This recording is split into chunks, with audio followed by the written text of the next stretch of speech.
Bom dia a todos. Hoje mais uma aula nossa de epidêmio e hoje a gente vai falar sobre os sistemas de informação. Tá? O que vão ser esses sistemas de informação? Estão me ouvindo agora? Eu não tinha visto aqui que estava conectado o fone. Hoje nós vamos trabalhar, então, esses sistemas de informação, tá? E esses sistemas de informação são os sistemas que agrupam os dados da saúde de interesse público, né? Os dados que vão ficar à disposição do público. Né? Aqui no Brasil, a gente tem esse sistema que é muito, a gente pode dizer até que é bem organizado, tá? É um sistema bem organizado no sentido de já estar colocado qual que é o fluxo desse sistema, quem alimenta esse sistema, mas ainda assim a gente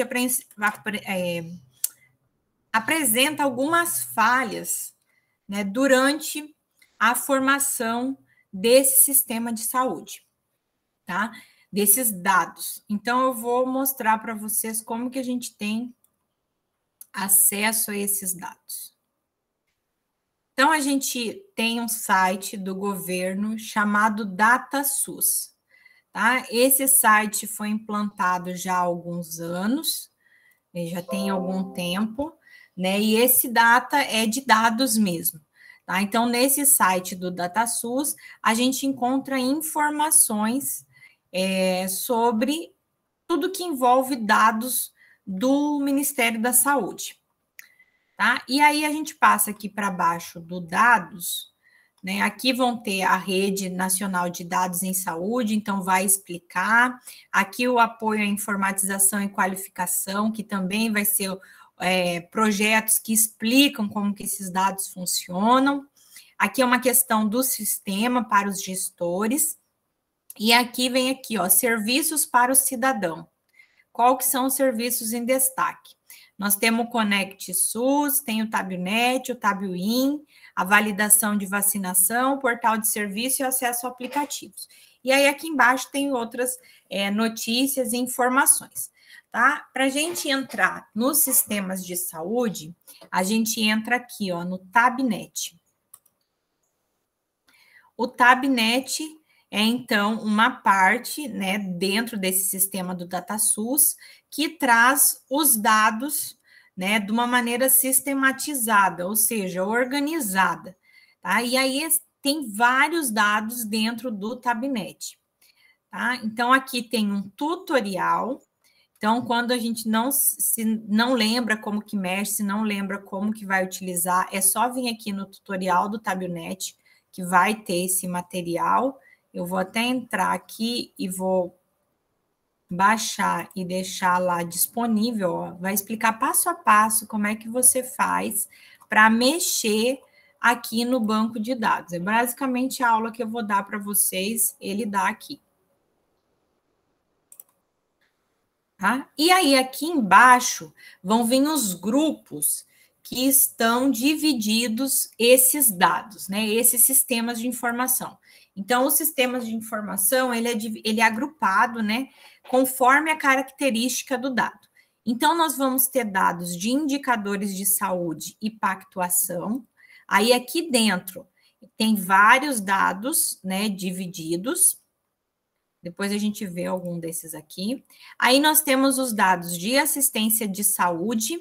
Então, aí nós temos a produção hospitalar, a produção ambulatorial, a imunização, a atenção à saúde da família, a vigilância alimentar e o conjunto mínimo de dados. Tem aqui, a gente pode escolher qual trabalhar. Aí tem aqui o que mais a gente vai trabalhar nesse momento, que são os dados epidemiológicos e de morbidade. Morbidade é relacionado às internações, tá? A presença de doença. Morbidade é a presença de doença. Então, aqui, estando relacionado à parte das internações. Então, ó, as morbidades hospitalares do SUS, os casos de AIDS, casos de hanseníase, casos de tuberculose, essas três doenças estão separadas porque elas têm programas especiais aqui no nosso país e são doenças que ainda são endêmicas no nosso país. Tá? Nós ainda temos dificuldade no controle da AIDS, da hanseníase e da tuberculose. Inclusive, aqui no Mato Grosso, nós somos um dos estados que mais tem caso de hanseníase no Brasil. Aqui no Mato Grosso, a hanseníase ainda é uma doença muito prevalente. Aí nós vamos ter as doenças e agravos de notificação. Aqui está dividido em 2 bancos, né? Um de 2001 a 2006, outro a partir de 2007. As notificações de caso suspeito, tá? Aqui é síndrome congênita da Zika, programa de controle da esquistossomose, o estado nutricional, a hipertensão e diabetes, que é o programa Hiperdia, os dados de câncer de colo do útero e câncer de mama, que é o Ciscolo e o Cismama, o sistema de informação do câncer, que é o Ciscan, que tem sobre o câncer de colo do útero e o câncer de mama também, e o tempo até o início do tratamento oncológico, que chama o painel da oncologia. Então, vejam que do lado de cada item aqui tem uma sigla, tá? Essas siglas aqui, sempre o SI é Sistema de Informação, e aí depois a outra letra vem acompanhando o seu significado. Então, aqui é Sistema de Informação Hospitalares do SUS. O SINAM é Sistema de Informação de Notificação de Agravos à Saúde, tá? É o SINAM.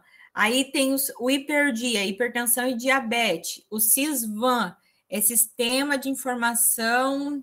Agora não vou lembrar o resto da sigla, vamos olhar aqui. Não tem aqui o resto da sigla.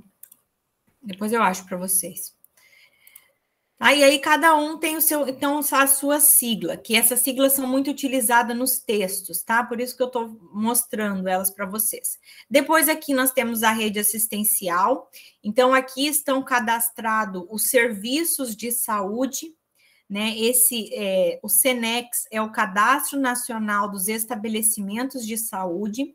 Então, aqui a gente consegue ver todos os estabelecimentos de saúde que estão cadastrados no SUS e que estão cadastrados na rede privada também. Aí nós temos aqui outra que a gente vai trabalhar bastante, as estatísticas vitais.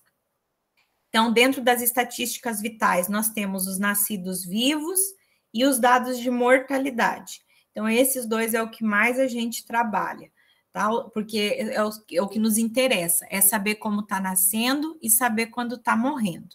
Depois aqui tem outros que podem também ser utilizados. Aí tem os dados demográficos e socioeconômicos, que é relacionado à questão dos censos. Então, nós temos aqui da população residente, o censo de educação, o censo de trabalho e renda, o PIB, né, o Produto Interno Bruto, e os dados de saneamento baseado nos censos. Nós temos também dados de inquérito e pesquisas. De tempo em tempo, o Ministério da Saúde lança algumas pesquisas, né, de cunho nacional. E aí essas pesquisas viram esses relatórios, né? Se transformam nesses relatórios. E aí, nesses relatórios, então, a gente tem esses dados feitos dessas pesquisas, mas como vocês podem ver, todas elas têm limitação de tempo, né? Que foram pesquisas feitas num determinado período de ano. Mas a gente consegue ter as informações dessas pesquisas que às vezes podem nos interessar. Nós temos aqui a questão da saúde suplementar, né, que tem dados também sobre esse sistema de saúde suplementar, que é a questão aí dos planos de saúde. Aí nós temos as informações financeiras, então é possível a gente saber quanto de recurso federal o SUS está mandando por município ou também por prestador, e além da guia de autorização de pagamento, e nós temos as estatísticas de acesso do Tabelnet, né? Então, aqui, quanto que a pessoa está entrando nesse sistema. Como vocês podem ver, alguns bancos têm limitação de ano, tá? E aí, essa é uma grande limitação desse sistema como um todo. Todos os bancos têm algumas limitações em relação ao período de tempo. Poucos os sistemas que vão estar com os dados do momento atual. Geralmente, esses dados, esses bancos, né, eles trabalham com um déficit de pelo menos um ano para trás. Então, nós vamos entrar em alguns e vocês vão perceber que o ano disponível é sempre para trás, nunca a gente tem a informação atual, tá? Então, isso é uma falha que esse sistema de saúde tem, tá? Que é um pouco diferente, por exemplo, do sistema de saúde lá dos Estados Unidos, que tem, por exemplo, os dados atuais do dia, do que está acontecendo. A gente só tem isso aqui no Brasil para a questão aí do Covid, tá? Porque foi essa questão do Covid aí, que se criou um banco, né, especial para o Covid, por se tratar de uma pandemia e tal, se tem um banco que tem dados diários, né? Mas para os demais, a gente não tem. Então, o que nos interessa saber aqui? Interessa conhecer que tem esses bancos, só que aí a gente precisa saber quem alimenta esses bancos. Então, da onde vem a informação que vai entrar para esse banco? Tá? Então, seguindo a ordem de história natural de vida da gente, nós vamos começar pelo primeiro, que é os nascidos vivos.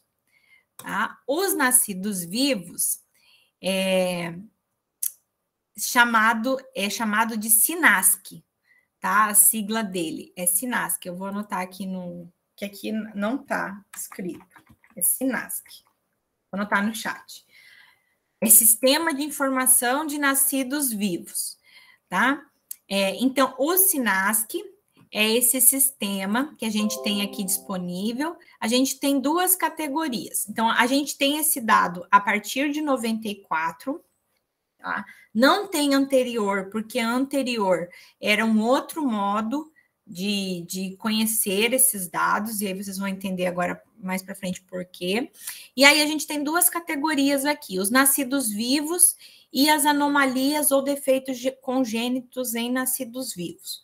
Tá? Então, quando às vezes você está trabalhando uma coisa específica, você pode já escolher. Aqui nos interessa, por enquanto, saber os nascidos vivos.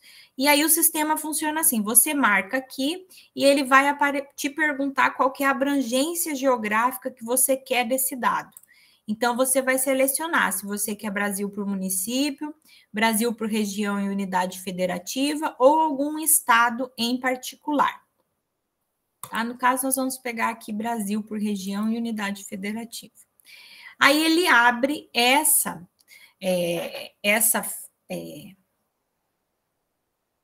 página, né? Essa página com as informações que tem nesse banco. Então, aqui nós vamos ter uma série de informações que são disponíveis para esse banco, tá? E aí a gente tem que pensar o seguinte: como é que chega esse dado aí?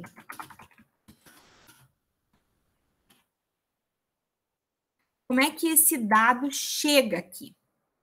Então, como é que esse banco é alimentado? Esse banco, chamado então SINASC, é alimentado pela declaração de nascido vivo. O que é a declaração de nascido vivo? Toda vez que tem o nascimento de uma criança, essa criança, ela precisa receber essa declaração de nascido vivo. Tá? Essa declaração de nascido vivo é um documento, né, que é disponibilizado pelo Ministério da Saúde. O Ministério da Saúde distribui esse documento, né, para as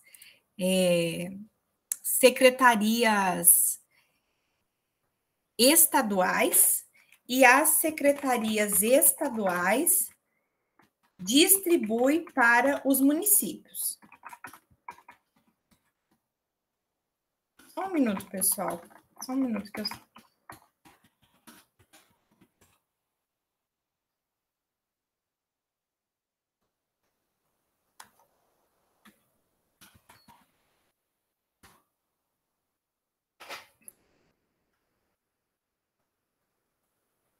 Tá, então, o Ministério da Saúde manda para os estados mandam por município.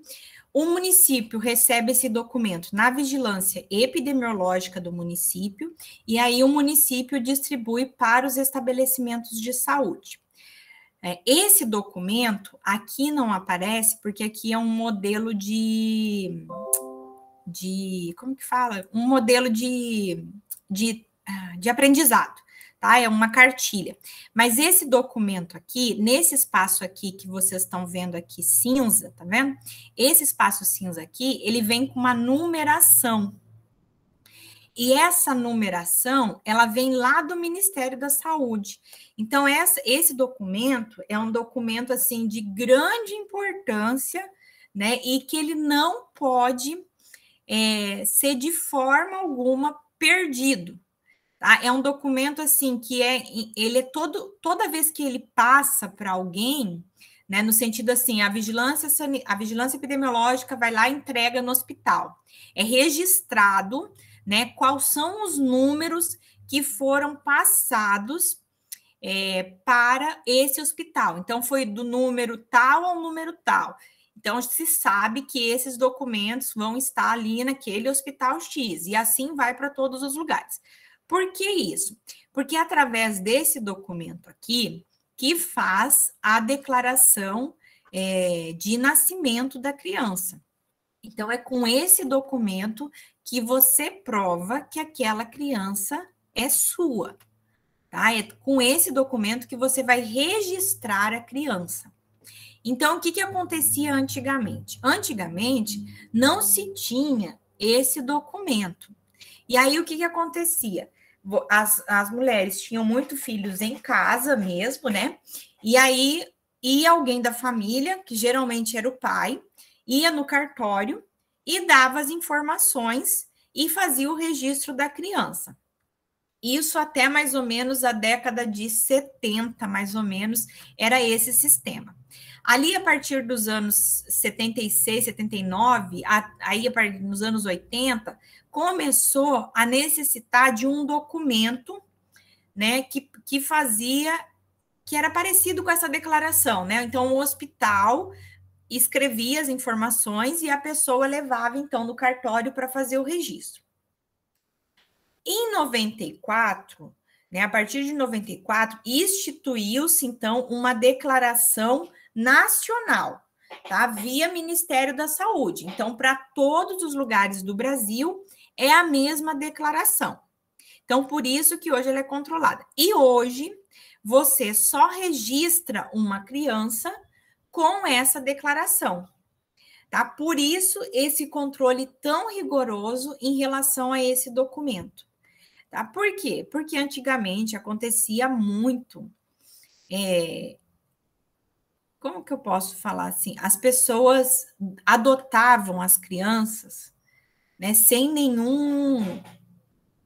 passar por nenhum registro, né, sem passar por nenhum órgão. Enfim, se você quisesse dar a criança, você simplesmente dava para a pessoa e a pessoa ia lá e registrava e pronto, e acabou. Tá? Hoje a gente sabe que isso não pode ser assim, não é esse o processo correto. Então, tem todo esse controle. Porque se você tiver um desse daqui, você registra a criança. Tá? Então, por isso esse controle é assim tão rigoroso.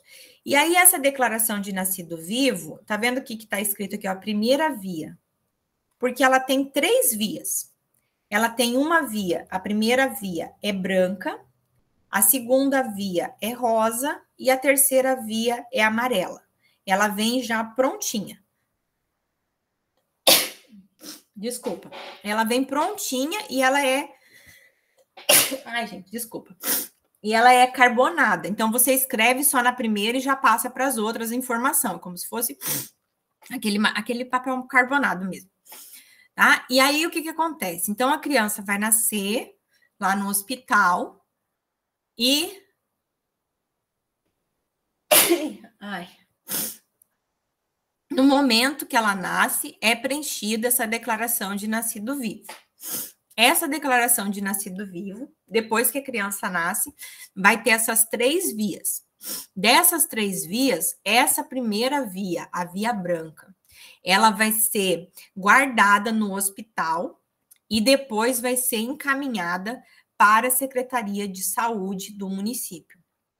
A segunda via, que é a via rosa, tá? Vai ficar no hospital, guardado no prontuário daquela mulher que foi ganhar o neném.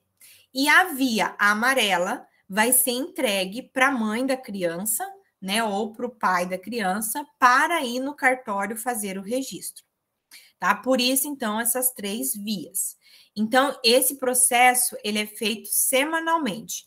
Então, toda semana, o hospital junta todas as suas vias brancas e aí manda essas vias brancas para a Secretaria de Saúde, que no caso, o órgão que dentro da Secretaria de Saúde que faz isso é a Vigilância Epidemiológica.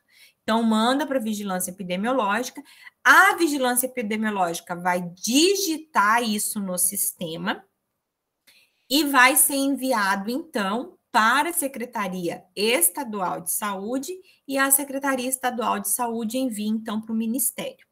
Então, é esse o caminho que essa informação percorre. Tá? Aí eu vou mostrar aqui para vocês. Então, aqui, como que é a declaração de nascido vivo? A primeira parte é dados do cartório. Então, só vai ser preenchido lá no cartório. A gente não preenche. A gente, quando eu falo, é lá dentro do hospital, tá? Não preenche. O local de ocorrência é aonde essa criança nasceu.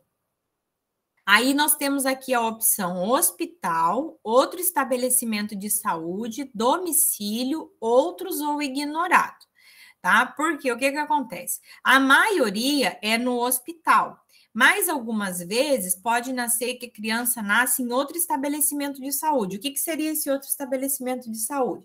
Seria, por exemplo, a UPA, ou o pronto-socorro, ou ainda um PSF. Aí ela vai, nasce lá e depois é encaminhada para o hospital. Aí a gente marca quando ela chega aqui que nasceu em outro estabelecimento de saúde. Ou se nasceu no domicílio, né? Quando nasce em casa, aí também precisa se registrar que foi feito em casa. Aí coloca-se aqui o endereço, faz todo o preenchimento, né, dos itens. É importante que todos esses itens sejam preenchidos corretamente, porque é através desses itens que depois a gente vai trabalhar lá o sistema de informação. Depois aqui vem os dados da mãe, então são todas as informações da mãezinha. Então aqui o nome da mãe, o número do cartão do SUS, a idade, o estado civil, a escolaridade, a ocupação dessa mãe, o número de filhos em gestações anteriores, né? Quantos nasceram vivos e quantos nasceram os mortos, o local de residência, né? O endereço, o número, o CEP, o bairro, o município e o estado. Então, todas esses itens têm que ser preenchidos. Aí depois vem aqui informações de gestação e parto. Então, quanto tempo durou essa gestação, qual que é o tipo de gravidez, qual que é o tipo de parto e qual que é o número de consulta pré-natal. Depois vem informações do recém-nascido. Então, a data e a hora do nascimento, o sexo, o APGAR, que é um teste feito pela equipe que atende o bebê para saber qual que é as condições de nascimento dessa criança, a raça, a cor da criança no primeiro momento, né, que foi identificado, o peso e se tem alguma malformação. Aí aqui é colocada a identificação da mãe, né, o polegar direito e o pé da criança. Espera aí que eu acho que tem uma mudança aqui. Deixa eu só confirmar aqui que entrou mais um item material aqui. Aí.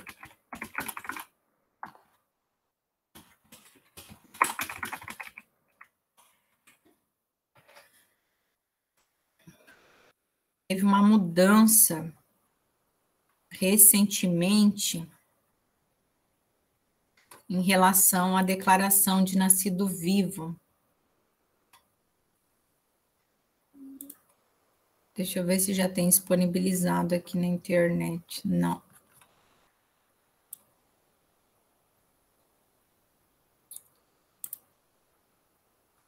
Eu queria achar uma assim, mas não tem. Não tem. Bom, às vezes pode ser que teve alguma mudança aqui de algum item, tá? Acrescentou algum item. E aqui, por último, o preenchimento, né? Quem é que preencheu esse documento, tá? Esse documento, geralmente, quem preenche é a equipe de enfermagem.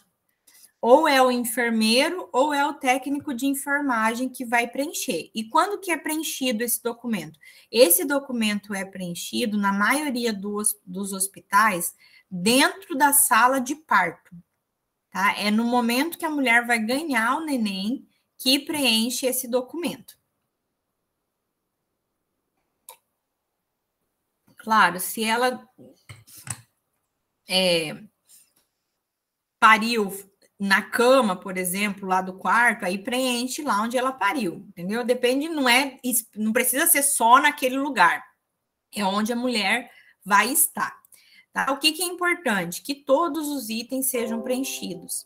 Tá? Não pode ficar nenhum item branco, porque toda vez que fica um item branco, vai nos prejudicar na hora que a gente for ver o dado. Tá? E aí, então, aqui tem, nesse item aqui das seleções disponíveis, tem todas as informações que tem lá na declaração de nascido vivo. Então, todos aqueles itens que foram preenchidos lá, eles vêm para cá. Tá? Então, é muito importante que todos os itens sejam preenchidos. E aí é importante, quando vocês tiverem, aí o pessoal da enfermagem, estiver lá na sala de parto, que preencham corretamente todos os itens. Porque é através desses itens que a gente vai estudar as condições de nascimento dessas crianças. Então, como que o sistema aqui vai funcionar? O sistema, todo ele funciona assim. Ele marca, ele vai apresentar os dados em tabelas. Então, a tabelas é composta de linha, de coluna e de conteúdo. Então, na linha, é o que vai aparecer na horizontal. Então, eu vou botar aqui região e unidade federativa. Na coluna, eu vou botar ano de nascimento. Tá? E aqui eu escolho se eu quero o nascimento pelo local de ocorrência, então, ou seja, onde a criança nasceu, ou pelo local de residência da mãe. Porque acontece muito da mulher morar num lugar, mas vir ter um parto em outro. É o caso daqui de Cáceres. Como aqui em Cáceres é referência, tem muita mulher dos municípios ao redor daqui que vem ter o bebê aqui em Cáceres, mas não moram aqui, moram em outra cidade. Então, a gente registra pelo local de residência da mãe. E aqui a gente escolhe o ano de nascimento. Tá? Então, aqui eu posso selecionar um ano ou eu posso selecionar mais anos. Só apertar Shift e colocar para baixo. Tá vendo? Então, eu vou selecionar aqui até de 2010 a 2019. Eu posso escolher aqui uma característica que me interesse. Por exemplo, eu quero saber nesse período aqui só os partos vaginal, só parto normal, quantos que tiver. E aí eu boto mostrar. Aí, quando eu colocar para mostrar, o sistema vai me gerar essa informação que eu solicitei.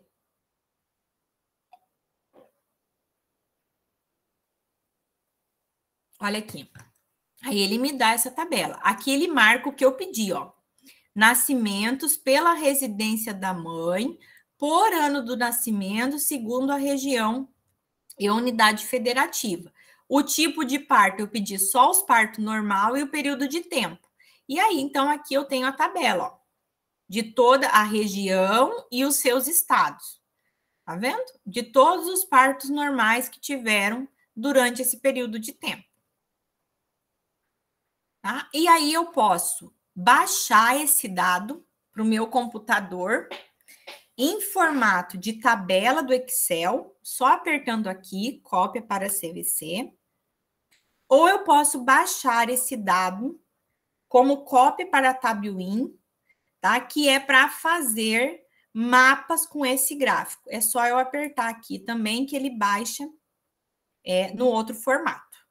Por que eu estou mostrando isso para vocês? Porque nós vamos trabalhar esses dados aqui para fazer os cálculos de prevalência, de incidência, de mortalidade. Tá? E vamos aprender a fazer mapas pelo Tabuin.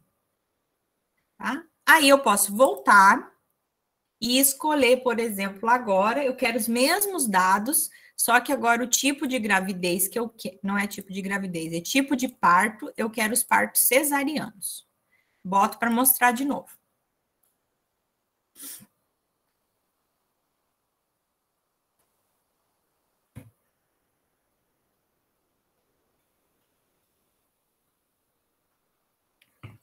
Ele demora um pouquinho para montar, tá, gente? É normal isso aqui.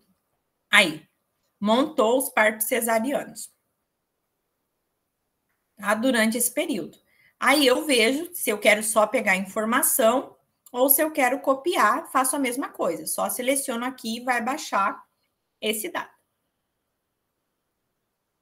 Certo?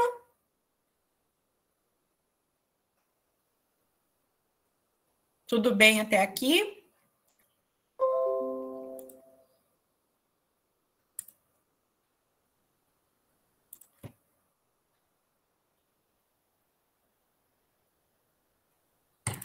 Então, vamos conhecer agora outro dado que nos interessa muito. No mesmo tempo que nos interessa o nascimento, nos interessa a morte. Então, do dado de mortalidade, a gente tem a partir de 2006 pelo CID-10. O que é o CID-10? O CID-10 é o Código Internacional de Doenças, tá? Esse código é um código que classifica todas as doenças existentes até o presente momento. Até o Covid já está lá, porque já entrou como um código novo. Tá? Então, o CID-10 é o Código Internacional de Doenças. Por que é internacional? A mesma doença que eu tenho aqui no Brasil, eu tenho em outros lugares do mundo. Então, se eu chegar com a minha doença e falar para o médico lá nos Estados Unidos, a minha doença é tal, ele vai saber a mesma coisa que o médico daqui. Então, isso se estabeleceu, né, esse código internacional para que todos os médicos entendessem sobre as doenças em qualquer parte do mundo, tá?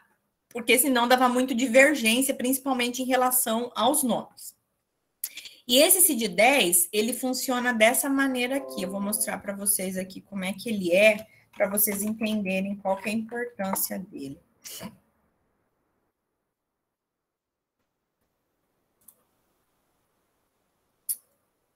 Ó, essa aqui é ele virtual, né? E ele tem um índice. Então, cada letrinha é um capítulo. Então, no capítulo A, nós temos, ó, A00 é cólera, A01 é febre tifoide, e assim vai para todas as doenças, tá vendo? Cada doença tem um código. Então, nós temos no capítulo A as doenças infecto-contagiosas, ele pode ser classificado por capítulo também. Mas ele vem assim, sempre uma letra e 2 números. Quero mudar de capítulo. Não quero ir. Vou aqui. Vamos para o capítulo I, que é o capítulo que eu mais trabalho. Vou mostrar para vocês. Que são as doenças cardiovasculares. Tá? Então, aqui tem todas as doenças cardiovasculares. Ó, hipertensão, infarto, cardiomiopatias, parada cardíaca e assim vai. Todas as doenças. Cada doença é uma letra e 2 números, tá? É assim que funciona. Pois bem, aí aqui nós temos. Por que a partir de 96? Antes de 96, nós tínhamos outro CID-10, que era o 9. Aí ele foi atualizado em 96, virando o CID-10, que é a última atualização. Então, a gente usa pela última classificação. Porque no CID-9 tem algumas doenças que estavam com outro nome ou que ainda não existiam. Tá? Então, a gente trabalha a partir de 96 com o CID-10.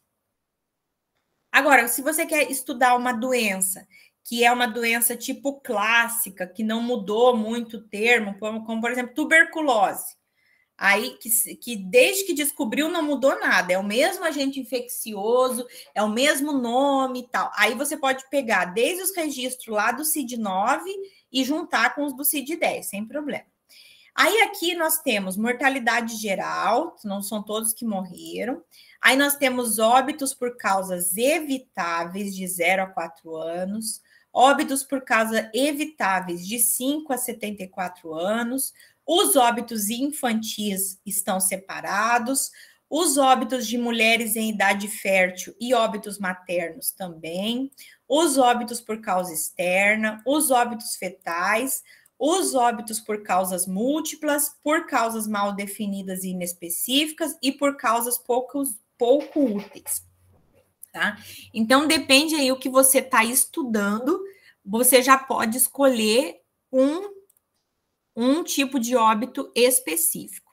Por enquanto, nós vamos pegar aqui mortalidade geral. E aí, vou selecionar aqui Mato Grosso. Aqui, ó, abre o mesmo jeitinho. O que você quer botar na linha, o que você quer botar na coluna, qual que é o conteúdo e qual que é o ano. Vejam que tanto o dado do do SINASC, tá? Que é o SINASC, deixa eu escrever aí do SINASC, é Sistema de Informação de Nascidos Vivos. O outro que a gente está trabalhando agora é o SINAM, Sistema de Informação de Mortalidade. Se eu falar alguma sigla e vocês não entenderem, vocês avisam, tá? Porque às vezes acaba esquecendo. Então, o SINAM, ó, do mesmo jeito. Então, vejam que tanto o SINASC como o SINAM, o último período disponível é 2019. Então, nós temos 2 anos de atraso. Então, não tenho como estudar uma doença de 2020, porque não saiu o banco de 2020 ainda. Por que tem esse atraso? Porque tem esse sistema que tem que ainda alguém digitar, porque a declaração de nascido vivo, a gente faz lá no hospital à mão. Aí a gente manda para a vigilância epidemiológica, a vigilância epidemiológica vai digitar, aí vai enviar para depois entrar no sistema. A mesma coisa acontece aqui na mortalidade. Só que na mortalidade, o que é utilizado para colocar no sistema, os dados vêm da onde? Os dados vêm da declaração de óbito. A declaração de óbito, assim como a declaração de nascidos vivos, ela vem do Ministério da Saúde, padronizada para todo o Brasil, com um número aqui nesse espaço cinza. Tá? Ela tem um número. Por quê? Acontece o mesmo sistema de distribuição. Ministério da Saúde manda para o Estado manda para o município distribui para aqueles lugares onde acontece óbito. Tá? Por que tem que ter esse controle também tão rigoroso? Esse atestado de óbito é em 3 vias também. A primeira branca, a segunda rosa e a terceira amarela. A primeira branca é que vai ir para ser digitada, então aqui vai para a vigilância epidemiológica, que está aqui, ó, escrito via Secretaria de Saúde. Dentro da Secretaria de Saúde, quem que faz essa digitação? Vigilância epidemiológica. Segunda via, vai ficar no prontuário do paciente, no local que ele veio a óbito, e que é a via rosa, e a via amarela, ela vai ser entregue para a família levar no cartório, registrar essa declaração e poder enterrar o indivíduo. Tá? Por isso que essa declaração também é tão importante. Assim como os nascidos vivos, que é para registrar a criança, dizendo que ela é sua, a declaração de óbito também precisa ser registrado para enterrar o indivíduo, tá? Porque senão você não enterra. E isso eu não sei se vocês já passaram por algum episódio, né, de óbito na família que precisou se envolver com essa parte, mas isso demanda uma certa burocracia que precisa ser seguida, tá? E isso é um documento muito importante. Professora? Oi. E se caso o feto não atingir a quantidade de gramas ou quilos necessário para enterro, aí é o próprio hospital que faz isso? Ah, tá. No caso que você está falando, Ana Paula, é quando acontece. Eu acho que eu já falei na aula passada para vocês, nós temos um problema, não, tem um detalhe aí no caso dos óbitos fetais. Existem duas classificações que pode acontecer. Tá? Pode acontecer óbito fetal, que é quando morre dentro da barriga da mãe, e pode acontecer aqueles que são natimorto. O que é natimorto? Nasceu e morreu. Tá? Nasceu e morreu. Aí, quando acontece natimorto, que nasce e morre, a gente faz uma declaração de nascido vivo e faz uma declaração de óbito em seguida. Quando é óbito fetal, que é dentro da barriga, a gente tira esse feto e aí a gente pesa.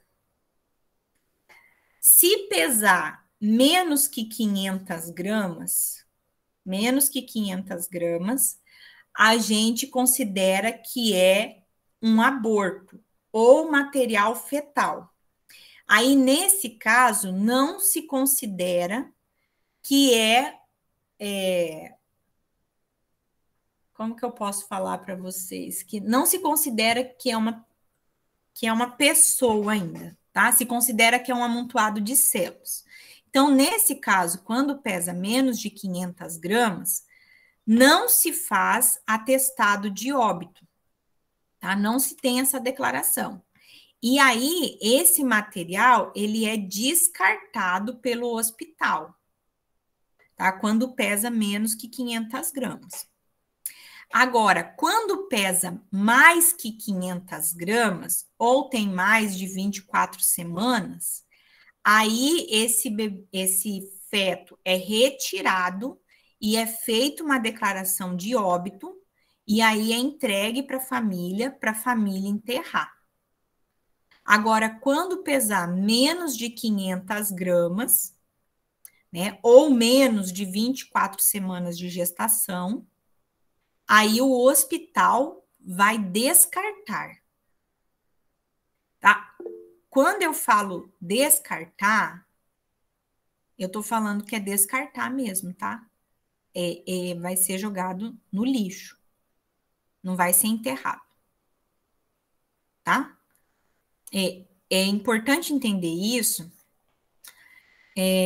porque isso gera um conflito emocional, né? Quando isso acontece na vida real, tá?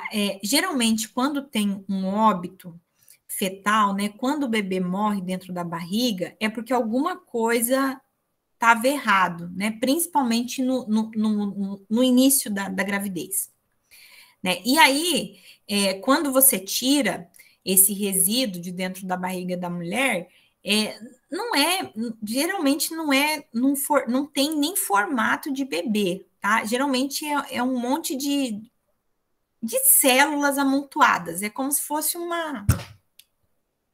como que eu posso dizer para vocês? É como se fosse um pedaço ali de carne ali, que é um monte de carne ali junto, não tem forma de bebê, entendeu? Não tem formato de bebê que a gente conhece, não tem cabeça, tronco, tá? Geralmente é um amontoado de células só, que não deu certo. Professora, Ah, pra mim cortou aqui. Quantos meses mesmo a senhora tá falando? É porque cortou aqui pra mim. menos de 500 gramas ou menos de 24 semanas. Professora, mas 24 semanas não já é chegando nos 6 meses? É quase entrando no sexto, né? Porque geralmente quando morre dentro da barriga, Ellen, é porque tem algum defeito. Entendeu? Então não tá formadinho do jeito que a gente imagina. Quando tá formado já, quando tem alguma formação e morreu ali por alguma outra causa, aí a gente pesa. Se pesar menos que 500 gramas, vai ser descartado do mesmo jeito. Tá? Porque a gente não considera legalmente que aquilo é um feto. Tá? É meio complicado aí essa parte, mas é assim que funciona. Já me aconteceu, né? Porque o que acontece, né? Nós, mulheres, quando engravidamos, a gente já se sente pertencente daquele ser, né? No primeiro momento ali que a gente sabe que tá grávida, a gente já considera que é o nosso filho, né? E quando morre, independente do tempo que morreu, a gente perde alguma coisa, né? Só que na hora que esse concepto sai, nem sempre tá do jeito que a gente imagina, entendeu? E aí é complicado. Uma vez eu passei por uma experiência dessa uma família que a menina, a mulher estava com, acho que era 18 semanas já de gravidez e teve óbito fetal, né? E aí, quando nasceu, né, era só era um monte de sangue grudado assim um no outro. Não tinha forma de bebê, não tinha nada. E aí, nós pesamos, não pesava 500 gramas, então nós colocamos para descarte, tá? Era um negocinho desse tamanho assim. Colocamos para descarte aquele material. E aí o pai veio, né, muito revoltado, porque ele queria enterrar o seu filho, né? Ele veio muito revoltado porque ele queria enterrar. Aí nós explicamos, né, o procedimento, como por que nós estávamos fazendo aquilo, por que a gente não tinha dado para enterrar para ele, mas ele, muito revoltado, falou que não, que ele queria enterrar, que ele iria procurar o direito dele, que não era para descartar o material, que ele queria enterrar o filho dele. Tá, beleza. Aí fizemos, então, todo o trâmite legal, né? Que daí tem que fazer algumas declarações extras, né? Para poder enterrar o bebê, porque daí, para enterrar, tem que ter declaração de óbito. Só que aí, o que aconteceu? Na hora que a gente trouxe o material para ele enterrar, eu lembro que eu que fui buscar esse material e nós colocamos dentro de uma caixinha de luva. Não tem uma caixa de luva de hospital? Nós colocamos ali dentro, porque era só um negócio assim de sangue, uma bola de sangue. Aí nós explicamos para ele: olha, se o senhor for enterrar, o senhor vai ter que ir no cartório, fazer o registro, comprar um túmulo, né? Comprar um túmulo num cemitério para poder enterrar, né? Porque a gente o material, o para enterro, só sai do hospital via funerária, né? Então o senhor vai ter que ir lá comprar um túmulo para enterrar o seu filho, né? Que ele estava chamando de filho. Beleza. Aí ele queria ver. Aí eu fui pegar para ele ver. Quando eu trouxe para ele ver que ele viu que aquilo ali não parecia nem um pouco com um bebê, aí ele desistiu. Aí ele pegou e falou: não, não vou enterrar isso daí, porque isso daí não é um bebê. Entendeu? Então é complicada essa questão. Pode falar, Ellen. Professora, mas esses casos, assim, desses bebês amorfos, seria no caso de mães que provavelmente não estão fazendo acompanhamento pré-natal, né? Porque, por exemplo, se você faz acompanhamento pré-natal, no seu primeiro ultrassom, que normalmente ocorre aí 2 meses, 3 meses, você já vê que o bebê não está no formato adequado, e aí a gente já faz um aborto normal, né? O aborto no, com o médico, né? Então, provavelmente, esses casos que podem acontecer com a gente são de mães que não estão fazendo acompanhamento pré-natal, né? A maioria dos casos mas às vezes acontece assim, de ter algum problema que o bebê morre e o organismo já começa a fazer a destruição do resto fetal, sabe? O próprio organismo começa a fazer a destruição. Começa a coagular, começa a desfazer. Então, na hora que sai, não sai o que você estava vendo no ultrassom. É por isso que foi a óbito, entendeu? É assim, a não ser, claro, os bebês que são acima disso, né, acima dessas semanas, né, aqueles que morrem, por exemplo, perto do nascimento e tal, esses aí vão pesar mais que 500 gramas e vão ser enterrados e tal. Mas esses que é no início da gravidez, que são muito pequenos, esses aí são um amontoado de sangue, você não consegue identificar um bebê ali naquela bola. Professora, mas assim, eu sei que normalmente é assim e tal, mas eu já vi muitos, assim, em vidros, né? Na faculdade, Que sai em outra formadinho. faculdade, que são, acho que deveria ter 2 meses, já tinha o formato de bebê normal, uma criança normal. Nesse caso que o bebê já tem esse formato, pesa menos de 500 gramas, mas já tem esse formato, mesmo assim a gente descarta.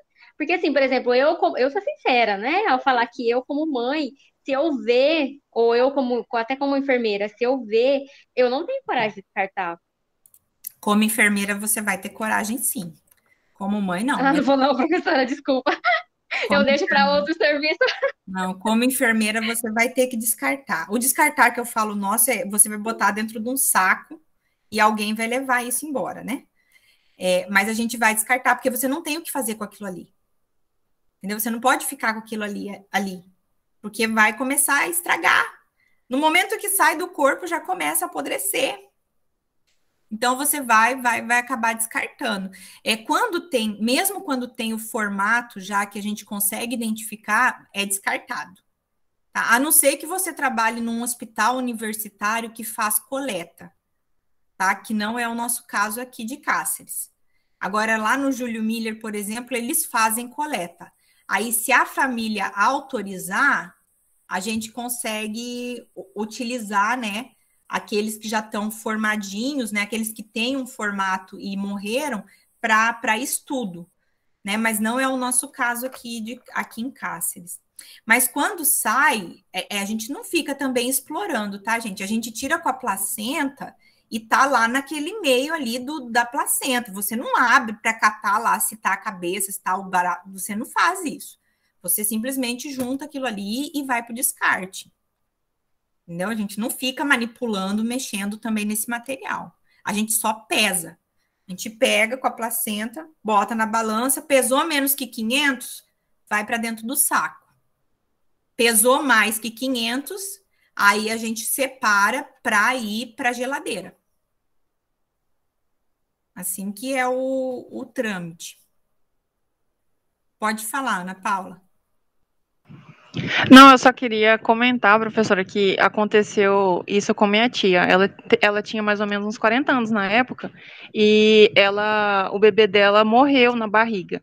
Eu estava com ela no hospital, daí ela abortou, ele estava totalmente desenvolvido, perfeito, perfeito. E só que ele não atingiu a quantidade de grama, né, suficiente para enterro.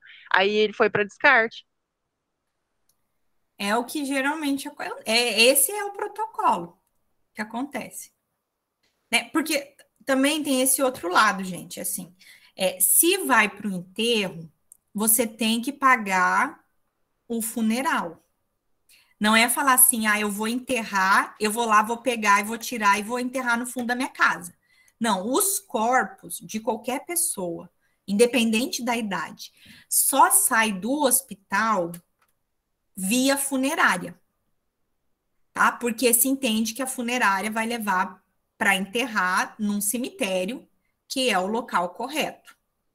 Tá? A mesma coisa acontece, puxando aí o assunto, a mesma coisa acontece com membro amputado. Tá? Quando o membro é amputado. Tem gente que perde o membro, principalmente quando é membro grande, por exemplo, assim, perde um braço, uma perna, e quer levar um membro para enterrar. Tá? Não adianta você querer levar um membro para enterrar. Só quem enterra é funerária. Então, se você quer levar o seu membro para enterrar, você vai ter que contratar uma funerária, vai ter que comprar um túmulo para poder enterrar seu membro. Prof, Oi. eu vi que em casos de, supomos, sofreu um acidente e perdeu um braço. Aí, nesses casos, pode ser feito o sepultamento. Já no caso de doença, é feito incinerado, né? Às vezes até dentro do hospital, né? É descartado. Ou é incinerado ou é triturado. Um dos dois. Esses dias eu fiquei curiosa sobre o que era feito com os membros. Aí eu fui pesquisar, aí eu vi sobre isso.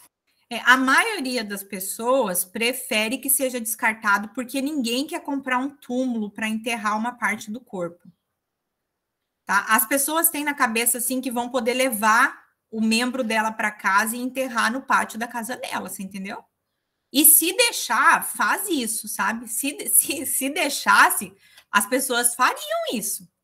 Mas aí não pode. Aí a gente cai nisso, né? Se você quer sepultar uma parte sua estando vivo, você já tem que comprar o seu túmulo.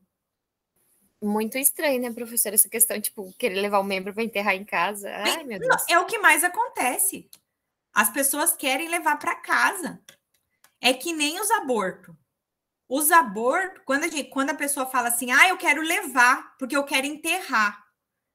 Tudo bem, se você quer levar para enterrar, você tem que contratar uma funerária e comprar um túmulo. Aí, quando a pessoa vê que é só uma bola de sangue, aí ninguém quer enterrar, ninguém quer pagar. Porque vocês sabem que túmulo você compra e você tem que pagar a mensalidade todo mês, né? Você não compra um túmulo e depois ninguém mais paga aquilo ali. Enquanto tiver uma pessoa viva da sua família, tem que pagar a manutenção desse túmulo, tá? Então, não é tão fácil assim. Né? E tem essa parte burocrática. E tem os casos também onde, quando é amputado um membro muito grande e o hospital não tem sistema de descarte, às vezes é jogado daí o que a gente chama nas covas rasas, né?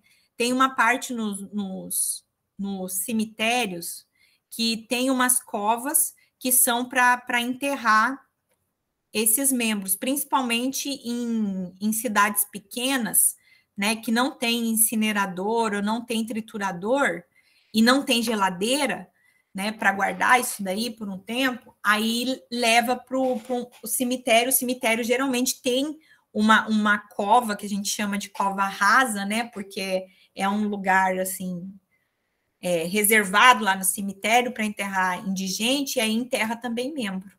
Só que aí você não fala para a pessoa que foi enterrado lá para não virar a pessoa querer lá venerar o seu membro morto, sabe? Que acontece muito isso. É complicada essa parte, gente. Não é muito fácil, não.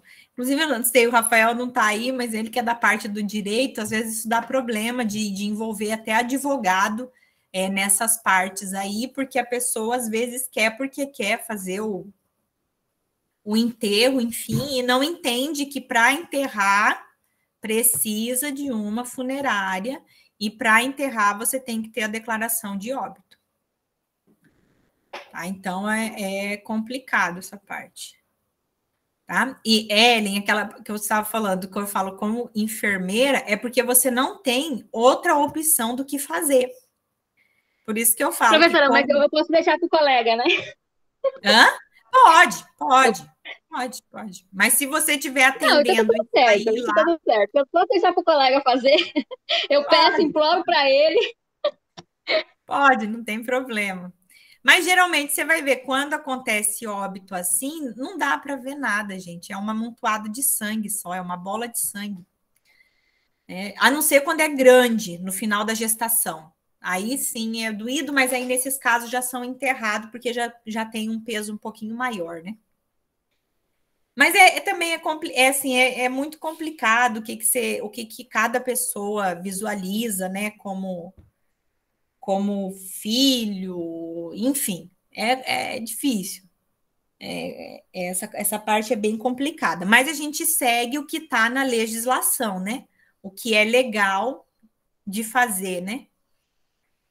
Então, tem esse lado aí que acontece. E de membros amputados, acontece a mesma coisa, sabe? Quando é hospital universitário, que nem o Júlio Miller, eles utilizam as peças, né? Eles têm tem o protocolo para trabalhar esses membros amputados e guardar, né? Porque não é tão fácil assim como falar assim, é só colocar dentro de um vidro, né? Não é assim o processo para fazer, como que para guardar as peças, né? Não é só colocar num vidro com formol, tem todo um processo que tem que ser feito, né?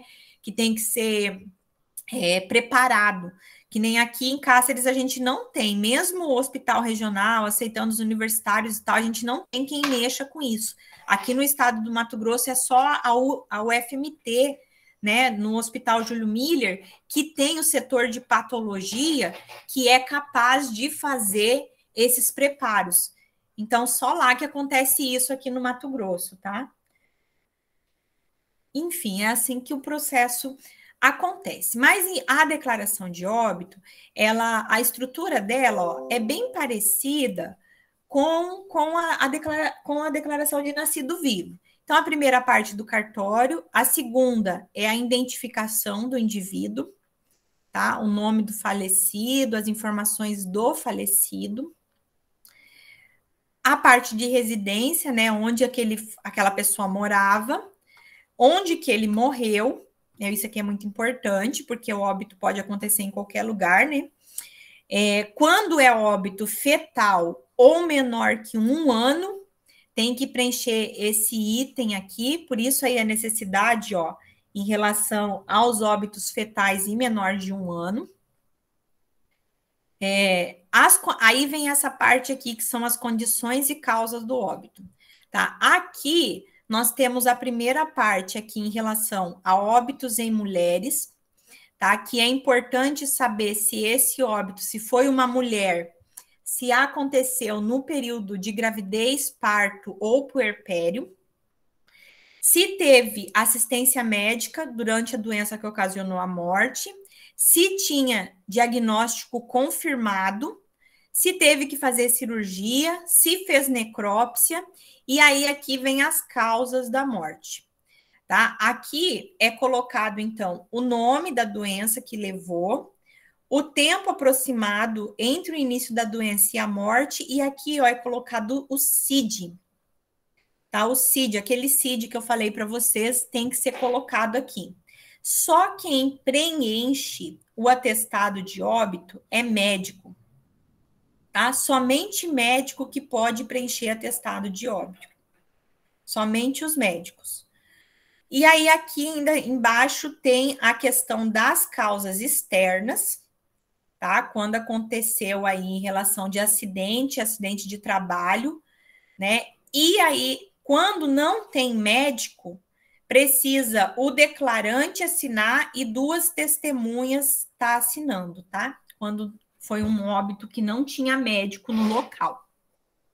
Aí a pessoa que viu que o indivíduo estava morto assina e mais 2 testemunhas assinam. Um outro detalhe aqui que talvez vocês não saibam é que toda vez que o óbito acontece por causa externa, o que são as causas externas? Ó, acidente, suicídio, homicídio ou algum outro, ou é acidente de trabalho, toda vez que é causa externa, esse indivíduo, ele precisa passar pelo IML. Tá? Ele precisa passar pelo IML. E todo corpo que vai para o IML, ele só é feito a necrópsia depois de 6 horas da morte. Tá? Então, por exemplo, assim, se a pessoa sofreu um acidente de carro, tá? É uma causa externa, sofreu um acidente de carro. Aí ela foi socorrida, foi levada para o hospital. Ficou 30 dias internada. Estava 30 dias internado lá no hospital, pegou um monte de infecção, morreu. Qual que foi a causa desse óbito?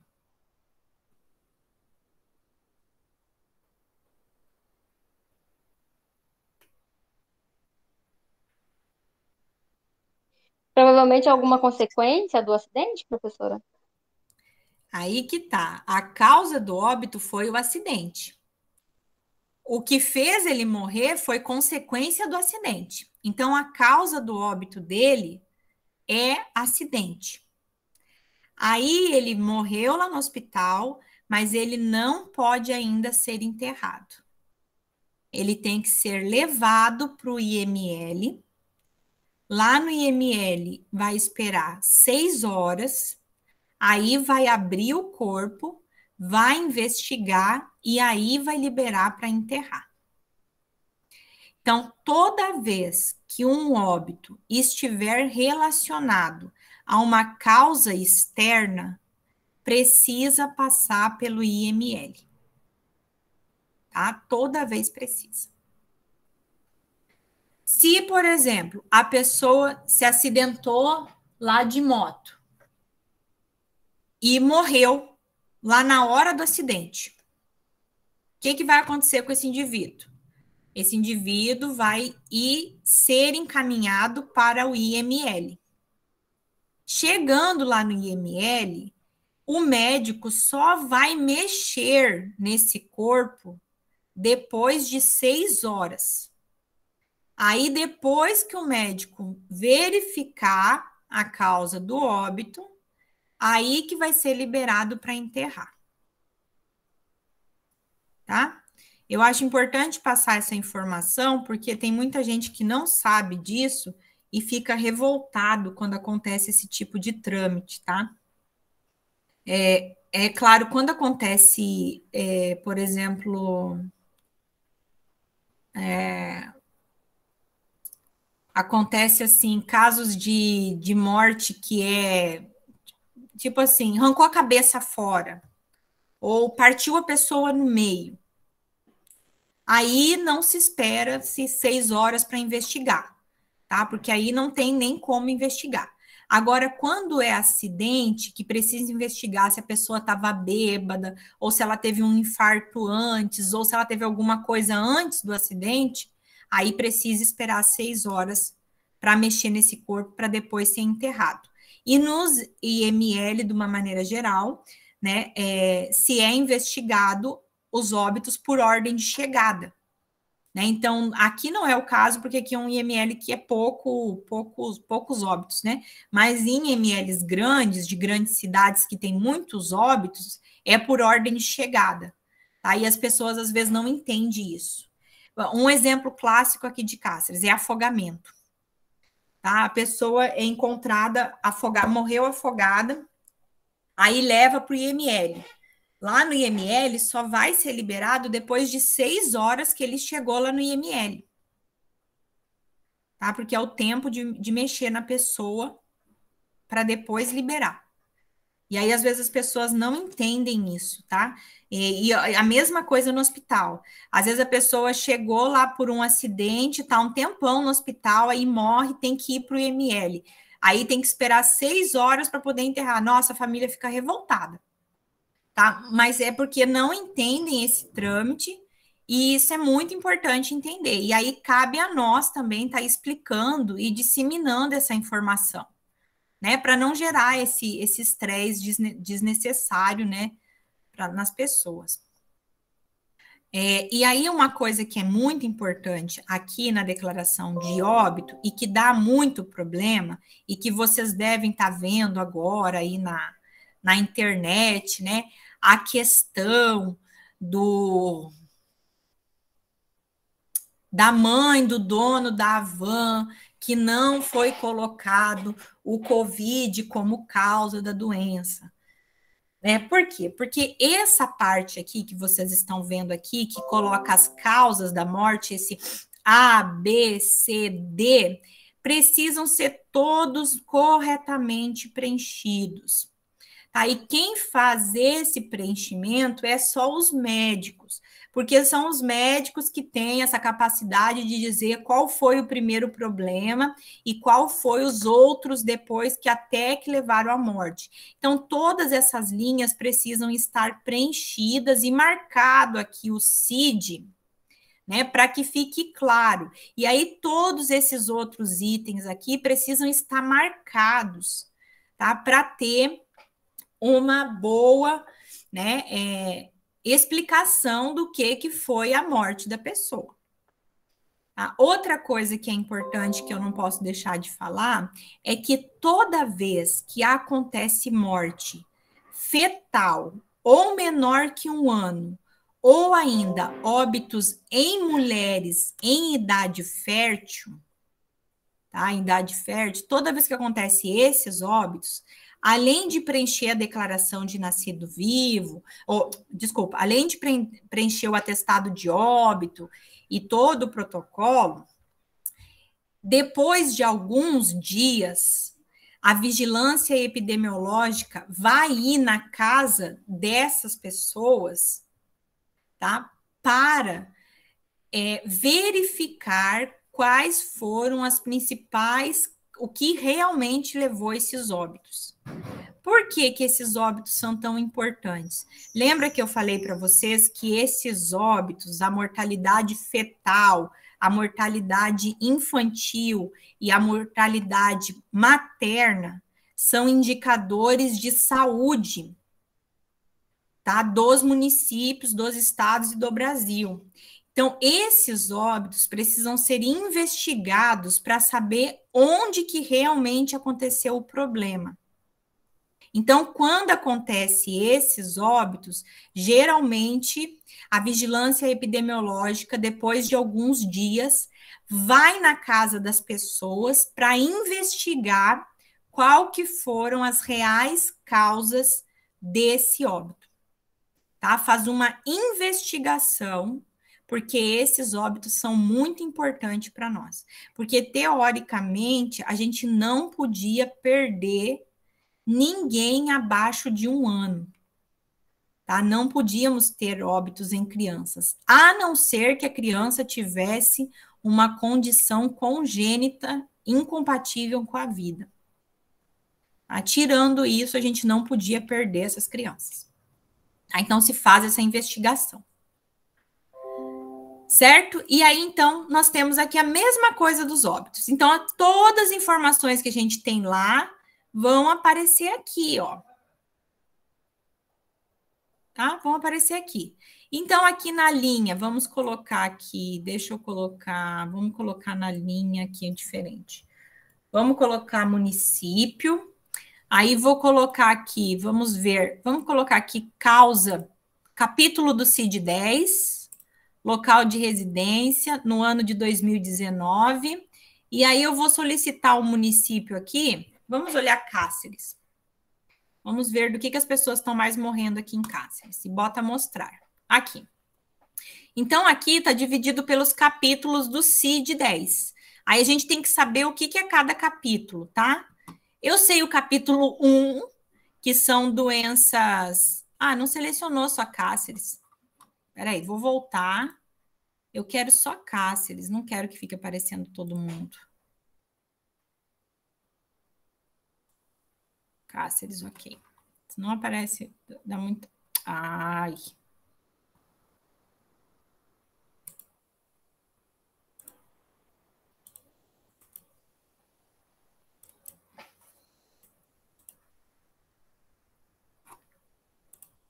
Agora foi. Ó, aqui capítulo 1 são doenças infecto-contagiosas, então morreram 37 pessoas no ano de 2019. Eu sei que o capítulo I, cadê o capítulo I? Não, é capítulo 1, 2, 3, 4. O I vai ser o capítulo A, B, C, D, E, F, G, H, I, é o 9. O capítulo 9, ó, que é onde mais tem óbitos, são as doenças cardiovasculares. O capítulo 8 são doenças respiratórias. E eu sei que esse capítulo aqui, o 20, são causas externas.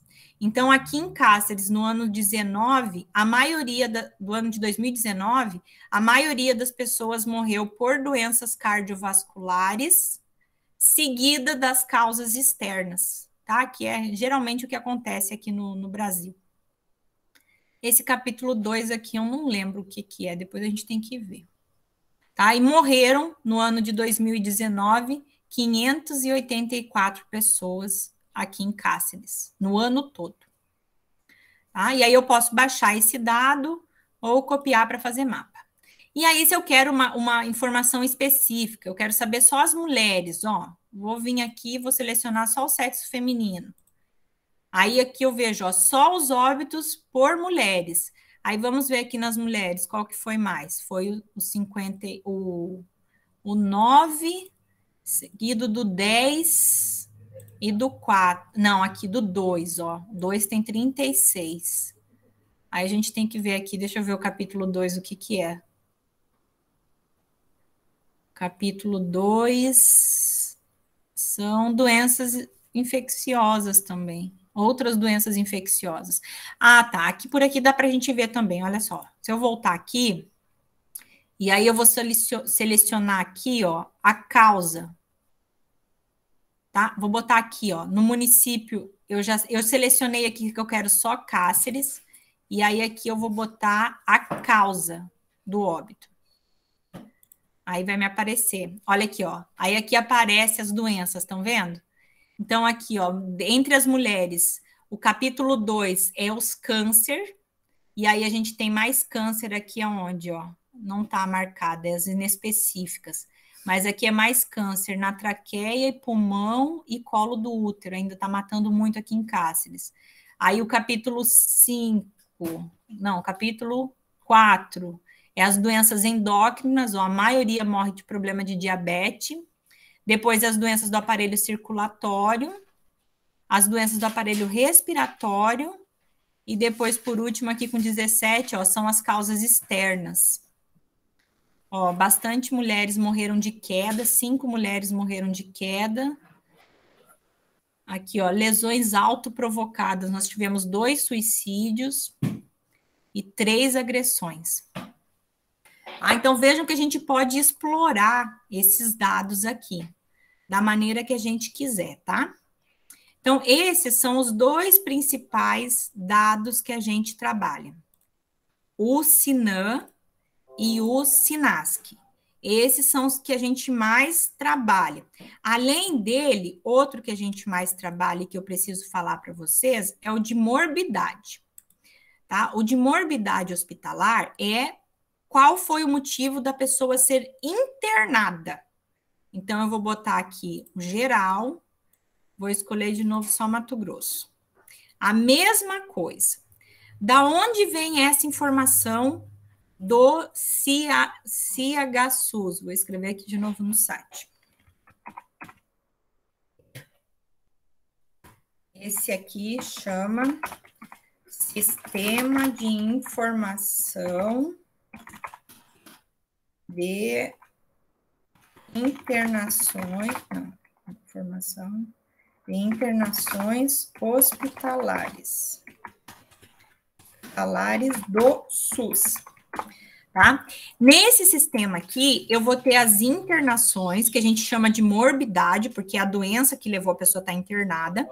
No SUS, eu só tenho internação do SUS. Internação do sistema particular e dos convênios não estão disponíveis para o acesso público, tá? Então, a gente só tem as informações do SUS. Da onde vem essa informação? Essa informação vem de um instrumento que todo hospital tem, que chama AIH. É autorização de internação hospitalar. AIH. Toda vez que você é internado, toda vez que a pessoa é internada, ela só interna no hospital se ela tiver uma AIH. Então, os municípios têm essa AIH, tá?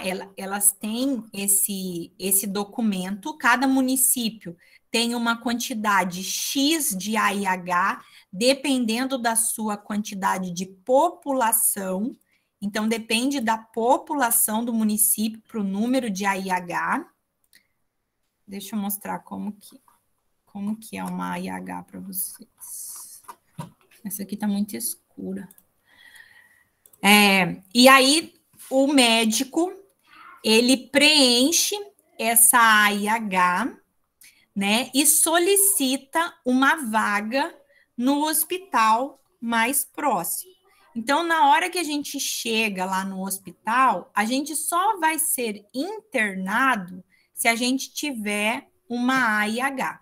Se não tiver uma AIH, ninguém é internado, tá? Só é internado quando se tem uma AIH. Deixa eu tentar mostrar uma aqui para vocês.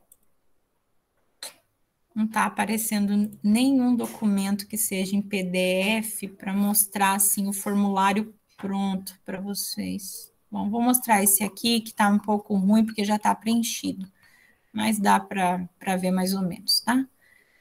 Aqui, ó. Então, ó, é um laudo para solicitação de autorização de internação hospitalar. Então, é preenchido. Isso aqui, vocês, quem tem acesso a esse documento aqui são o pessoal que trabalha na regulação, tá? A regulação é uma parte do serviço do SUS que faz o controle de entrada e saída do hospital. Então, quem faz o pedido para internação é um profissional médico. Esse profissional, ele liga para essa central de regulação e fala que tem que internar um paciente, e aí a central de regulação vai dizer onde é que tem essa vaga, tá? E aí, no momento que a central libera essa vaga, junto ela libera um código, e esse código vai junto aqui na AIH para a pessoa poder internar no hospital. Esse aqui é um outro documento que dá muito problema, porque tem gente que acha que é só chegar na porta do hospital que vai ser internado. Não é assim o protocolo, tá? Necessita-se de ter vaga e necessita-se desse documento, porque é através desse documento que o hospital vai receber em dinheiro, a sua produtividade. Tá? Então, esse documento também é muito importante. E com esse documento, é ele que alimenta esse sistema aqui, a AIH. Tá? A AIH, como envolve a questão dela, né? O funcionamento dela envolve questão de dinheiro. Vejam que nós temos o controle da AIH até julho desse ano. Então, veja aqui, ó, como esse sistema funciona. Por que esse sistema funciona? Porque funciona no sentido assim de estar tão atualizado, porque ele envolve dinheiro. Se você não mandar as suas AIH do hospital, mandar para a vigilância mandar para o Estado mandar para o Ministério da Saúde, você não recebe. O hospital não recebe, deixa de receber. Então, esse sistema funciona muito, porque ele envolve a questão de verba, e tudo que envolve dinheiro, vocês sabem como é que anda, né? Então, aqui a mesma coisa. Então, vamos ver aqui em Cáceres. Agora, vamos ver nesse ano, mês de atendimento, vamos ver só vamos ver do ano passado para cá, de julho do ano passado para cá, as internações só do município de Cáceres. Estão vendo aqui como que eu faço as seleções? Facinho, né? Vamos ver, vamos pedir para mostrar. Vamos ver o que mais internou aqui em Cáceres. Ó, não, o mês que mais internou. O mês que mais internou foi agosto do ano passado. Não, foi março desse ano. Janeiro desse ano e agosto desse ano. Agora, vamos ver aqui a causa da internação. Vamos botar aqui não tem causa. Tem lista de morbidade, tem o capítulo 10 do CID. Vamos botar o capítulo 10? Deixa eu mudar aqui para capítulo 10. E vamos ver aqui o capítulo 10. Vamos selecionar o capítulo 10. Eu quero todas as categorias. Vamos ver se vai aparecer. Aqui. Vamos ver, então, esses meses que teve mais. Olha só. Olha aqui, ó. Doenças infecto-contagiosas. O COVID é uma doença infecto-contagiosa. Então, olha aqui. Em agosto, que teve mais internação, teve muita doença infecto-contagiosa. Ó, 111. Depois nós temos aqui, ó, março, nós tivemos de novo aqui bastante infecto-contagiosas, tá vendo? Em abril também. Por que esse número grande aqui de infecto-contagiosa? Nosso querido COVID, tá? E aqui, a outra causa que a gente vê muita quantidade alta, sempre acima do 100, ó, ou beiradeando 100, é gravidez, parto e puerpério, né? Porque durante a pandemia continuou se parindo do mesmo jeito, tá? E a outra aqui que a gente vê bastante também, ó, com 868, são as causas externas, né? Que são os acidentes, os suicídios, as agressões. E aí, se vocês quiserem ser mais curioso ainda, a gente pode botar aqui, ó, uma doença específica. Só que aí, quando a gente bota aqui uma doença específica, aqui acho que ainda não tá o COVID. Não tem COVID ainda, tá vendo? A gente só tem pela essa lista. Aí eu posso selecionar também, por exemplo, aqui a faixa etária. Eu quero saber só os menores de 1 ano. O que internaram essas crianças? Ó, essas crianças internaram geralmente por, aqui ó, 10, 12, por algumas infecções no período perinatal, ó. São crianças que foram para UTI NEL. Tá vendo? Período sensível aí das crianças é o primeiro período, perinatal. Tá? Então, a gente pode ir investigando e descobrir aqui várias características do sistema, quem tá mais... Aí a gente pode comparar esse sistema com o de mortalidade para estar verificando. Tá? Então, esses são aqueles que a gente mais trabalha dentro da epidemia. É os nascidos vivos, o de mortalidade e o de morbidade, tá? É os que a gente trabalha muito. Mas lembra que eu falei lá para vocês nos indicadores, que para fazer o indicador, a gente precisa dos dados da população. E aí, para ter os dados da população, a gente vem aqui nas populações residentes. A população residente, a gente tem um probleminha. Porque o que acontece? Como no nosso país nós não estamos tendo o censo na data certa, né? Vocês devem ter ouvido falar que o censo era para ser em 2020, não foi 2020, passou de 2021, não vai ser em 2021 porque não tem dinheiro, e aí talvez vai ser 2022. Quando a gente não tem o censo, a gente nunca tem a certeza do número da população. Então, o que a gente trabalha, né, para suprir isso? A gente trabalha, aqui tem os dados do censo, tá? Que é o dado mais confiável, só que a gente não está tendo censo. Então, como a gente não está tendo censo, a gente acaba trabalhando com as estimativas. Só que quando a gente faz estimativas, a gente só tem o dado só tem um número de pessoas estimadas, não tem por sexo, nem por faixa etária. E aí, quando a gente não tem esse dado por sexo e faixa etária, fica difícil de fazer os indicadores, tá? Então, a gente acaba subestimando ou super relativando algum dado. Mas aqui é a mesma coisa, ó. Vou pegar aqui os dados da estimativa, vou escolher aqui Mato Grosso, e aí aqui vou escolher um município só para a gente dar uma olhada aqui nos últimos 10 anos do município aqui de Cáceres. Não, vou escolher a região de Cáceres, vai. Vamos olhar aqui a região de Cáceres. Aqui é a região oeste. Vamos olhar aqui a região de Cáceres, ó. Isso aqui é estimativa, tá? Então, se estima que em 2019 a população de Cáceres estava em 94.376. Tem alguém de outra cidade aqui que está aí na aula? Para a gente olhar? Eu. Quem? Tá onde?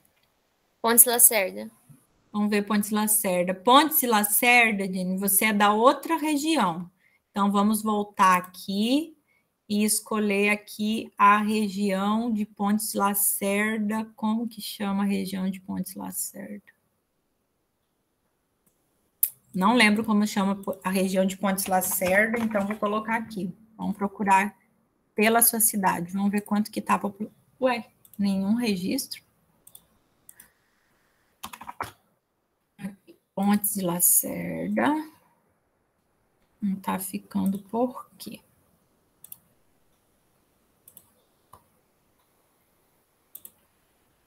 Às vezes dá esses probleminhas no sistema, tá? Não se estressem. Tente de novo, porque às vezes ele dá umas bugadas, ó. Era para estar aparecendo.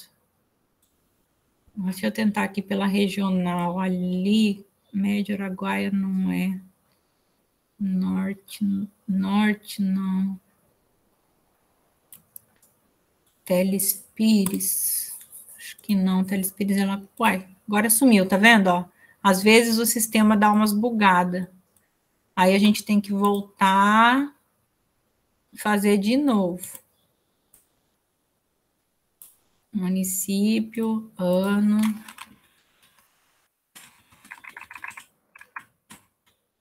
Pegar os últimos anos.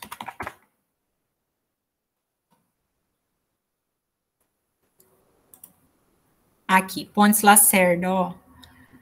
2009 estava 39.228 e 2019 a estimativa é 45.436 habitantes, né? E aí a gente tem, então, essa população estimada, tá? Então, não é um valor 100%, mas é um valor aproximado. A gente só vai ter certeza do número da população quando fizer o censo.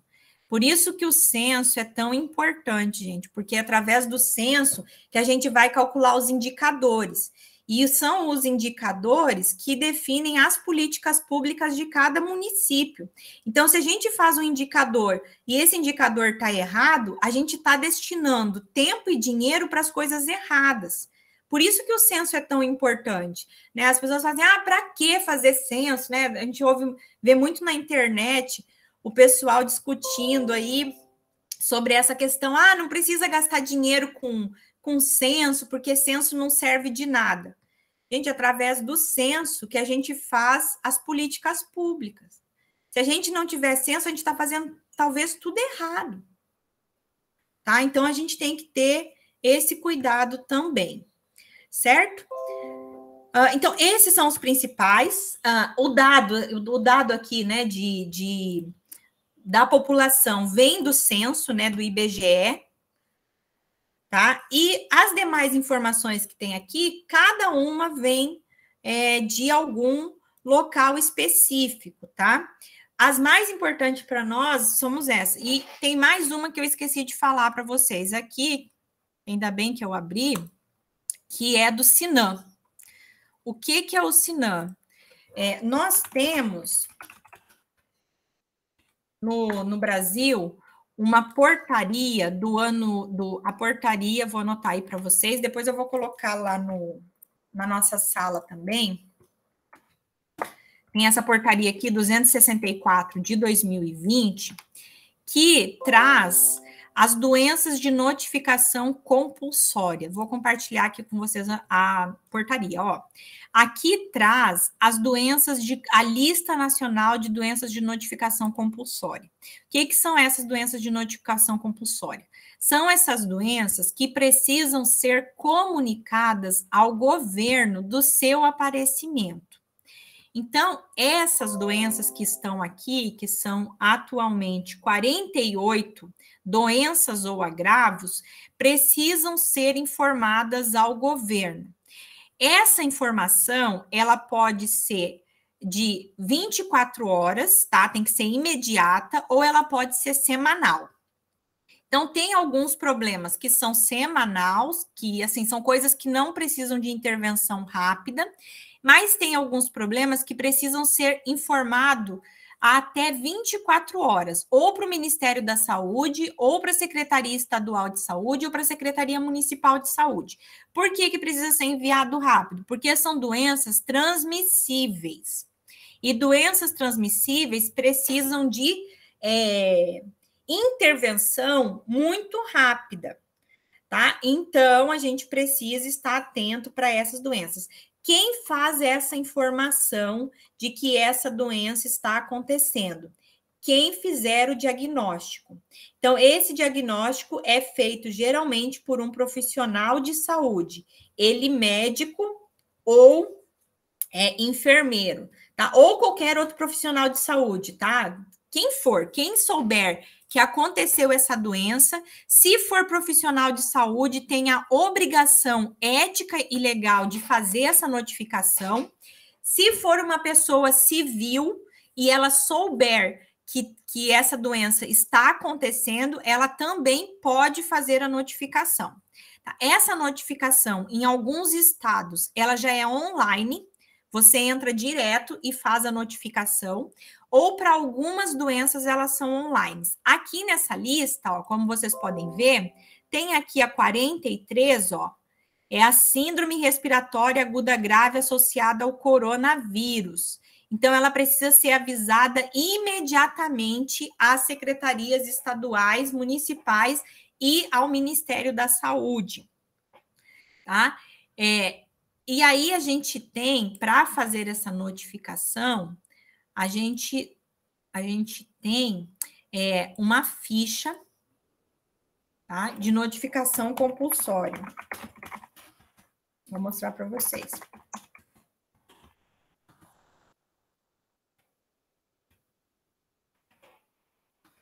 Algumas doenças, tá? Algumas doenças têm uma ficha própria. Outras doenças têm uma ficha geral. Deixa eu achar aqui uma ficha de notificação compulsória para vocês. As fichas, de uma maneira geral, elas são muito parecidas, todas são muito parecidas, tá? Muito parecida com a DN, tá? A DN é declaração de nascido vivo, e DO é declaração de óbito, tá? E essa aqui a gente chama declaração de notificação compulsória. Deixa eu... Aqui tá um pouco ruim as que eu tô conseguindo aqui. Eu tenho uma, mas fica ruim de mostrar também.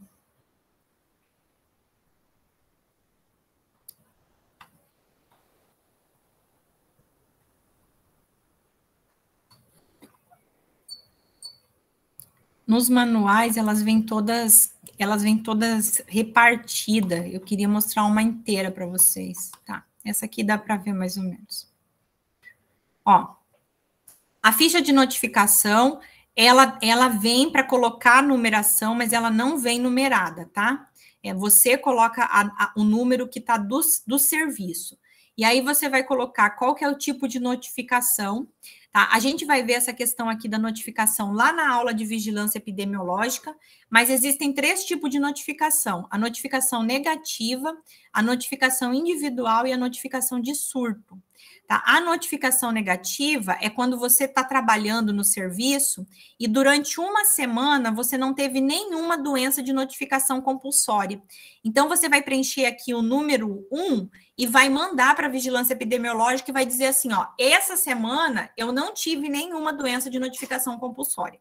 Agora, se eu tive alguma doença, eu vou marcar aqui 2 individual e vou estar preenchendo a data da notificação, o município, a unidade de saúde, e aí qual que foi o problema que eu estou notificando, o agravo ou a doença. Por que a gente fala agravo e não só doença? Porque a gente tem aqui nesse grupo, naquela lista lá que eu vou deixar para vocês dessa portaria, a gente tem, por exemplo, os acidentes de trabalho que devem ser notificados e os suicídios que precisam ser notificados e a violência contra a mulher e contra a criança que também é notificado.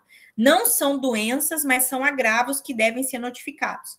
Aí vai anotar aqui o nome do paciente, a idade, as informações do paciente, depois vai anotar as informações sobre a doença e, por último, aqui vai anotar os dados de residência, tá? Em algumas outras fichas, vem preenchido, quando a ficha já é própria da doença, aqui no agravo e doença já vem preenchido o nome da doença. Tá? E aí tem umas informações mais específicas da doença. A gente vai ver um pouco isso mais para frente. Mas o que é importante saber? Que aqui no SINAM, a gente tem, então, todas essas informações dessas doenças de notificação compulsória a partir de 2007. Por que a partir de 2007? Porque antes não tinha as mesmas doenças que tem agora. E, inclusive, tem alguns bancos, ó, que está dividido em anos, porque muda a ficha, então muda o sistema. Então, aqui nós temos as doenças, tá? Ó, todas, é bastante, ou os agravos. E aí você escolhe aquela que você deseja estudar. Então, vamos escolher aqui, deixa eu ver. Vamos excluir aqui, ó, influenza pandêmica, tá? Ó, a influenza pandêmica, o dado dela é 2010, 2009. Então, esse dado aqui é da H1N1. Não me interessa saber mais H1N1. O banco de... Ainda não tem banco aqui no DataSUS de Covid, tá, gente? Ainda não tem banco de Covid. Vamos ver a dengue. Vamos ver dengue? Porque esse ano é para ser um ano de dengue. Então, vamos escolher aqui o município de notificação. Vamos escolher aqui o ano de notificação. Nós temos aqui o dado no de dengue, está atualizado até 2020. Vamos ver os últimos 6 anos. Vamos ver aqui, vamos ver o município de Cáceres. Vamos ver Cáceres. Como que está?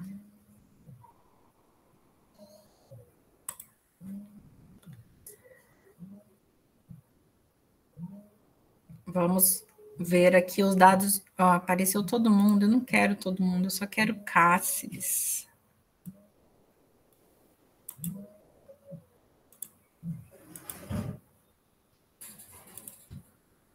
Aqui. Cáceres nós tivemos, ó, 2015, 78 casos, 2016 baixou para 35, 2017 subiu, 2018 subiu, 2019 baixou e 2020? Jesus amado. Estão vendo como que se comportou a dengue aqui em Cáceres? Junto com o Covid, a gente teve um montaréu de dengue. Estou errada.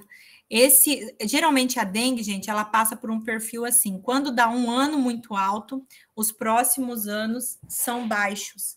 Então, como a gente teve 2020 muito alto, a tendência é que 2021 seja baixa, tá? Por questão dos anticorpos da vacina, ó, os anticorpos produtores pela própria doença, que ficam um tempo no organismo e aí a pessoa não desenvolve dengue de novo.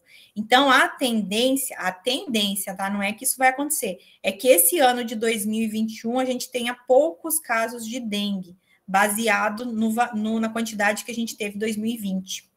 Possivelmente, esse número grande de notificação também está relacionada com Covid, sabe? Porque as pessoas estavam com medo de estar com Covid e foram procurar o serviço de saúde. E aí, para descartar se era Covid ou se era dengue, fez o teste. E aí, fazendo o teste, descobriu que estava com dengue e não com Covid. Por isso que talvez também possa ter um boom aqui, tá vendo? Porque olha como o dado é discrepante, vocês estão vendo? Olha aqui, o pouquinho que teve, depois subiu para tudo isso. Tá? Isso aqui a gente só consegue descobrir que teve esse monte de caso porque teve muito exame sendo feito. E as pessoas estavam indo para o serviço achando que estavam com Covid. Olha só como uma doença está relacionada a outra, porque a gente vive numa sociedade, tudo se interliga. Tá?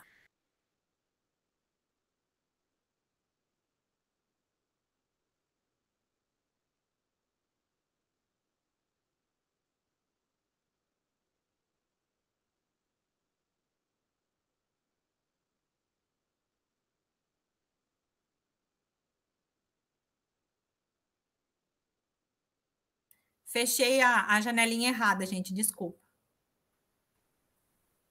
Tá? Então, vejam que como as coisas são interligadas, tá? E como a gente tem que acabar prestando atenção nisso e fazendo essas correlações, tá? Por que teve tanta dengue de uma hora para outra, tá vendo? E aí, aqui a gente pode escolher várias opções sobre a dengue. Aqui, essas seleções disponíveis, vocês vão ver que elas mudam conforme a doença. Quer ver? Vou pegar aqui outra doença, por exemplo, acidentes por animais peçonhentos, tá? Geralmente são as picadas de cobra. Aí você entra aqui, ó, aqui essas informações são diferentes da que estava lá na dengue, tá? Porque são específicas para o acidente com animal peçonhento. Tá? Então, cada uma tem uma condição diferente. Então, esse aqui é um banco que a gente utiliza muito para fazer o quê? Para fazer incidência e prevalência das doenças. A gente utiliza bastante, tá? Então, aí, eu já deixei lá na sala para vocês, né, o link para vocês entrar no dado do DataSUS e precisam explorar um pouco o que tem lá, o que interessa a vocês. Na próxima aula, a gente vai trabalhar com esses dados, que a gente vai baixar o dado e vai trabalhar com eles no Excel, fazendo os indicadores. Lembram lá aquelas fórmulas que a gente viu de mortalidade, de incidência, de prevalência? Nós vamos fazer aqueles dados para verificar como que está aí o município que vocês escolherem ou o estado que vocês escolherem. E aí vocês já vão pensando em qual dado que vocês acham interessante para fazer o banner de vocês, que é a atividade lá do final do semestre.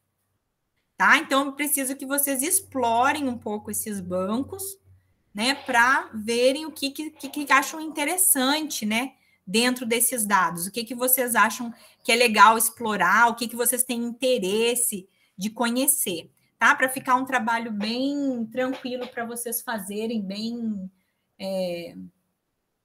seja bem... que chame a atenção de vocês, que seja alguma coisa que vocês se interessem. Tá? Então, o que a gente mais trabalha é o dado do SINASC, né, que é as questões de nascimento, os dados de mortalidade, porque a gente precisa saber como que está nascendo e como que está morrendo, para saber os indicadores do país, né? Além disso, os dados de internação, né? Qual é as doenças que as pessoas estão tendo, por que elas estão internando, fazer a relação das internações com os óbitos. Então, será que todo mundo que interna está curando ou está morrendo? Isso é interessante para a gente explorar. E outros são das doenças de notificação compulsória, tá? É muito interessante a gente estar conhecendo, né, qual que são essas doenças, qual é a doença que tem mais, qual é a doença que tem menos, né? Por que que está acontecendo? Um detalhe das doenças de notificação compulsória, gente, é que de tempo em tempo sai uma portaria nova com a inclusão de novas doenças. Então, vocês vão ver, principalmente da questão do Covid, né, que ela entrou agora nessa nova atualização, né, porque era uma doença que não existia. Então, vocês vão perceber que quase todo ano sai uma lista de notificação nova, né, para que sejam incluídas as doenças novas. Então, as doenças de notificação compulsória, elas vão sendo atualizadas com o passar dos anos. Tá? Então, lá no Sinam, vira e mexe, aparece uma doença nova e do lado está escrito desde tal ano. Por quê? Porque até antes daquilo, aquela doença não existia ou não era de notificação ainda, tá? Então, tem esses detalhes que a gente pode aí estar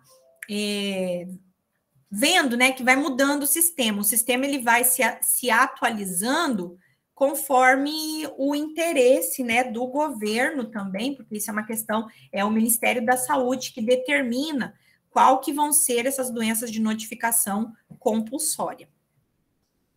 Certo, gente?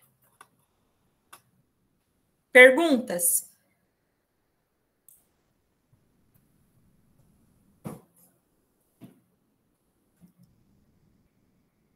Alguma pergunta, alguma dúvida?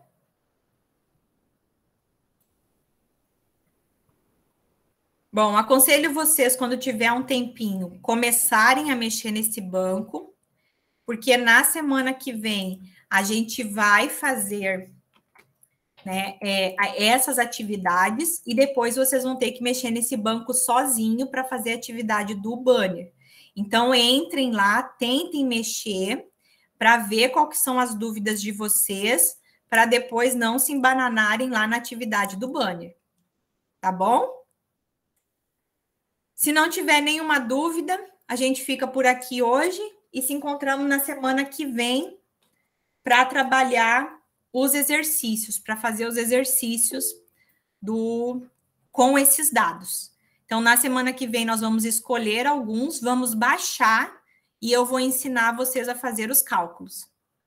Tá? Fazer o cálculo lá no Excel para a gente verificar os indicadores. Tá ok? Então, a gente fica por aqui. E aí, semana que vem, a gente faz as atividades.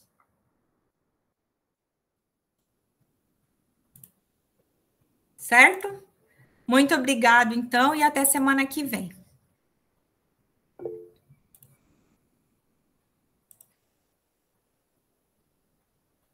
Tchau, tchau.